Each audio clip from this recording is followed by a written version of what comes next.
পিএইচপিতে আমরা 9 ধরনের data type জানি। প্রথমত একটা আমাদের স্ট্রিং, দ্বিতীয়ত আমাদের ইন্টিজার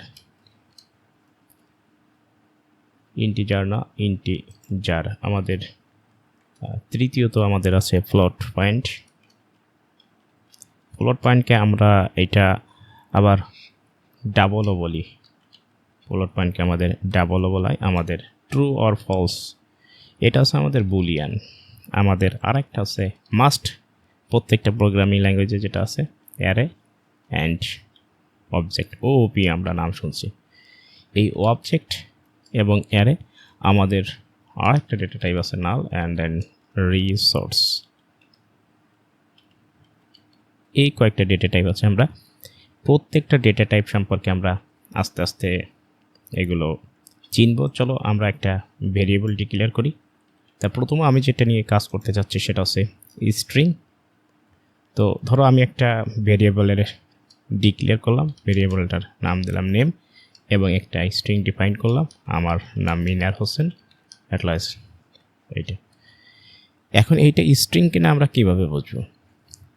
পিএইচপিতে একটা ভেরিয়েবলে ডিফাইনকৃত বা একটা ভেরিয়েবলে অ্যাসাইনকৃত ডেটাটা সে কোন টাইপের সেটা বোঝার জন্য আমরা যে ফাংশনটা ব্যবহার করি সেটা হচ্ছে var আন্ডারস্কোর ডাম্প।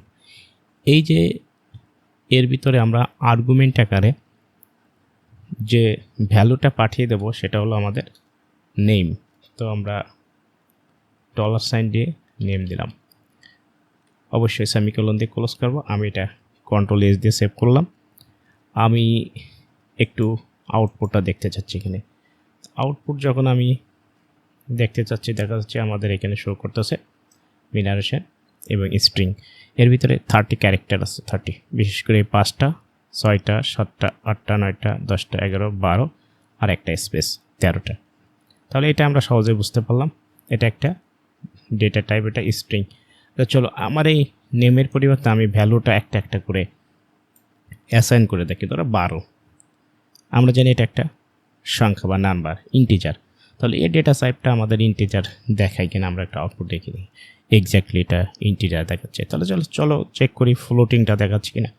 আমি 12.35 একটা ভ্যালু অ্যাসাইন করে দিলাম।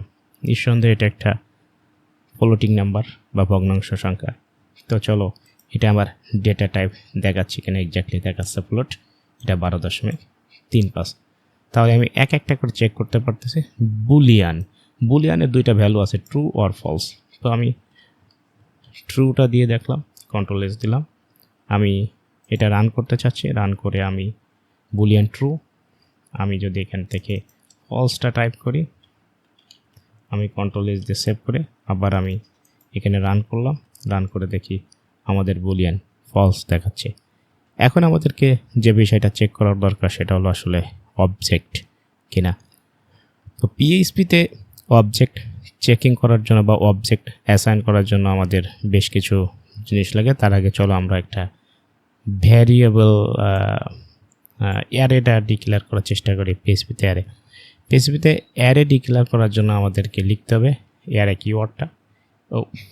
এই অ্যারে কিওয়ার্ডটা আমাদের অবশ্যই লিখতে হবে। এই অ্যারে কিওয়ার্ড বা অ্যারে ফাংশনটা কল দিতে হবে এবং এর ভিতরে আমাদের আর্গুমেন্ট আকারে ভ্যালুগুলো পাস করতে হবে।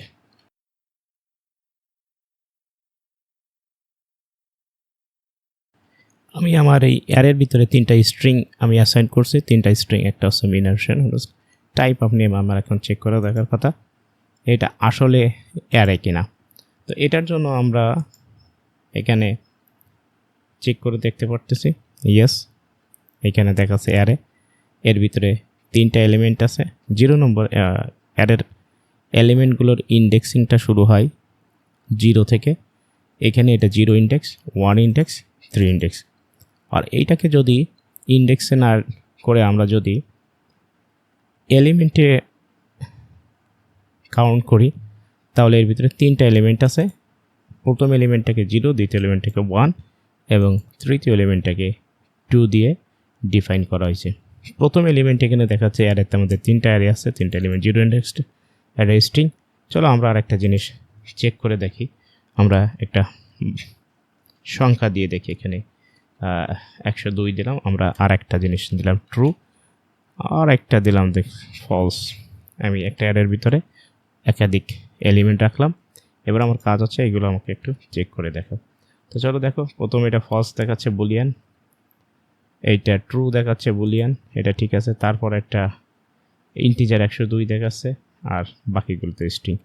তো এইভাবে আমরা পিএইচপিতে কীভাবে ডেটা টাইপ চেক করতে হয় বার আন্ডারস্কোর ডাম দিয়ে, আশা করি এটা বুঝতে পারছো। তো এই ভিডিওটা এই পর্যন্ত থাকছে। যদি কোনো কমেন্টস ফিডব্যাক দেওয়ার দরকার থাকে অবশ্যই ওপেন আছে, লার্নিং পারপাস লার্নিংয়ে আছে এখানে, আশা করি হেল্পফুল হবে সবার জন্য।